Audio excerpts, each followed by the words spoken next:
Intel's management engine is still transmitting right now, and the Electronic Frontier Foundation can't stop it.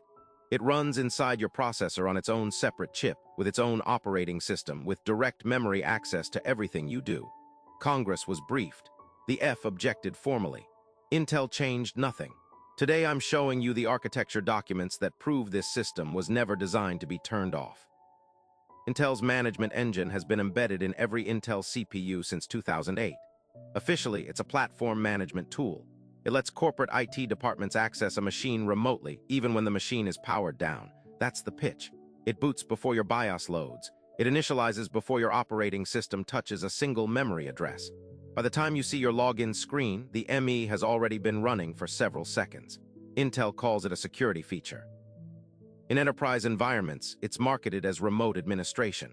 But the same architecture that lets your IT department wipe a stolen laptop can do something else entirely, and you have no visibility into which one it's doing right now. The ME runs MINIX-3. That's not a rumor. A Google engineer confirmed it in 2017. Security researchers at Positive Technologies later documented the full stack. MINIX, a Unix-like teaching operating system, now running permanently inside every Intel processor sold for the past 15 years. The ME has its own network stack. It can send and receive packets using Intel's active management technology, AMT, and it bypasses your operating system entirely. Your firewall doesn't see it. Your antivirus doesn't see it. Traffic originates below the layer any software tool on your machine can monitor. The ME carries persistent hardware identifiers that survive factory resets, OS reinstalls, and hard drive replacements. Those identifiers are tied to your hardware. They can be queried remotely, not by you, by whoever holds the authentication credentials for your AMT endpoint. The system has a name, the mechanism exists, and it's still running. In 2017, Positive Technologies published Vulnerability Report SA00086. Critical flaws in the ME firmware. Intel issued a patch, but patching the ME requires a firmware update from your motherboard manufacturer, not Intel directly.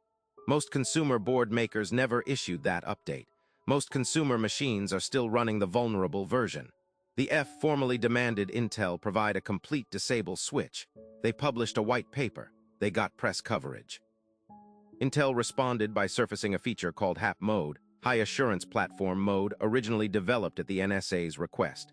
A kill switch designed for intelligence agencies, not for you, and it doesn't turn the ME off. It suspends portions of it. Some portions, the rest keeps running.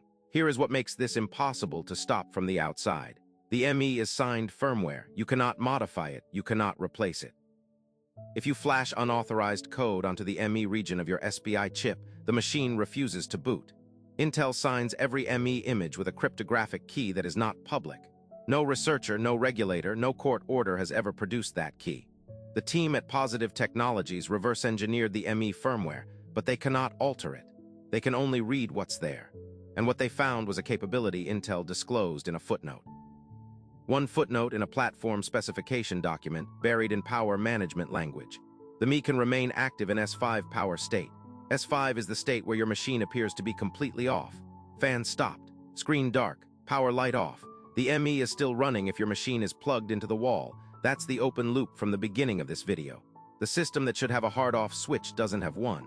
Congress received briefings on this architecture in closed session. The agencies using HAP mode have known for years. The signing key has never been released, and it's still running.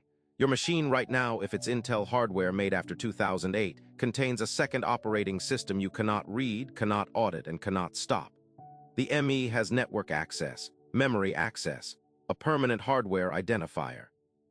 If AMT is provisioned on your device, and on enterprise machines, it often is without the user's knowledge. It can receive authenticated commands from a remote server. Consumer machines are typically unprovisioned. Typically, the attack surface is the firmware itself, and the firmware cannot be verified because the key is secret. Every security scan you've ever run on this machine has scanned the wrong layer.